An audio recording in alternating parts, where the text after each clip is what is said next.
முதல் நிர்வாக குழு கூட்டம் கூடியிருக்கும். எந்த மாதிரியான ஆலோசனைகள் நிர்வாக குழு திடீர்னு உருவாக்கப்பட்டிருக்கு? தலைவர் அவர்களின் உத்தரவின் பேரில் ஒரு எந்த ஒரு முடிவும் ஒரு கூட்டு முடிவாக எடுக்கணுங்கிறதுனால எல்லாத்தோட கருத்தும் கேட்டு எந்த மாதிரி ஒரு ஃபியூச்சரில் ஒரு இக்கட்டான சூழ்நிலை வந்தாலும் எல்லாத்தோட கருத்தையும் கேட்டு ஒரு முடிவு எடுக்கணுங்கிறதுக்காக இந்த நிர்வாக குழு அமைக்கப்பட்டது. இதில் அனைத்து உறுப்பினர்களும் வந்திருந்தாங்க.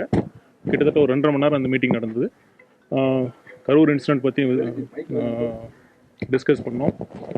அப்புறம் ஃபியூச்சர் அடுத்து ஒரு சிறப்பு பொதுக்குழு அடுத்த வாரம் வரப்போகுது. அதுக்கான அஃபிஷியல் அனௌன்ஸ்மெண்ட் இன்றைக்கெல்லாம் நாளைக்கு வரும்.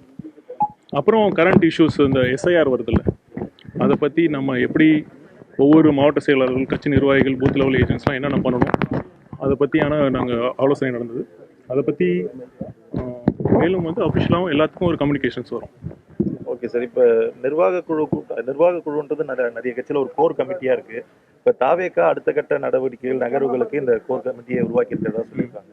முதல் ஆலோசனை கூட்டம் எப்படி போயிருக்கு? சில முக்கிய நிர்வாகிகள் இல்லைன்ற விமர்சனம் இருக்கு, அதை எப்படி பார்க்குறீங்க? இல்லை, அதாவது தலைவர் அவர்கள் இந்த குறிப்பிட்ட நோக்கத்திற்காக இந்த குழு அமைக்கப்பட்டது. அதற்காக அனைவரும் வந்திருந்தாங்க. இது சிறப்பா. When will the general council be held, sir? This official announcement will come in 1 or 2 days. Is the TVK going to resume the statewide tour of Mr. Vijay from now on?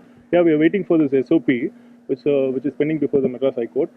Once this state government gives a proposal for this SOP, then we will be resuming.